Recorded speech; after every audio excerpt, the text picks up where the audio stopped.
ദൈവമില്ല എന്ന് പറയുന്ന ആളുകൾ അതിനെ സമർത്ഥിക്കുവാൻ വേണ്ടി ഏറ്റവും പ്രധാനമായി ഉന്നയിക്കുന്ന ഒരു തെളിവ് എന്ന് പറയുന്നത് ദൈവത്തെ കാണുന്നില്ല എന്നുള്ളതാണ്.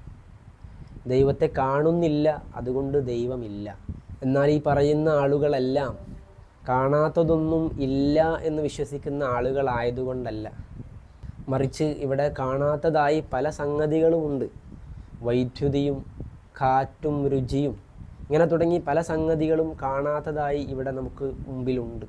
എന്നാൽ ഇതെല്ലാം ഇല്ല എന്ന് പറയുകയല്ല ചെയ്തത്, മറിച്ച് അതിൽ നിന്ന് വൈദ്യുതിയുടെ കാരണമായതിൻ്റെ തത്ഫലമായി ഇവിടെ പ്രകടമാകുന്ന വെളിച്ചവും കാറ്റും മറ്റു ഉപകാര സംഗതികളെല്ലാം അതിൽ നിന്നെല്ലാം മനസ്സിലാക്കിയെടുത്തുകൊണ്ട് അതിനെ സ്ഥിരപ്പെടുത്താനാണ് ശ്രമിച്ചിട്ടുള്ളത്.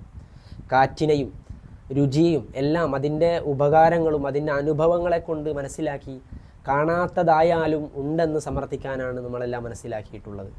എന്നാൽ അതിലെല്ലാം ഉപരി ഈ വൈദ്യുതിയും കാറ്റും രുചിയും എല്ലാം അടങ്ങുന്ന പ്രപഞ്ചവും അതിലെ സൃഷ്ടിചരാചരങ്ങളും പറവകളും പരവതാനികളും തുടങ്ങി സർവചരാചരങ്ങളും ഇവിടെ ദൈവമുണ്ടെന്നതിനുള്ള തെളിവാണ്, വ്യക്തമായ അടയാളങ്ങളാണ്.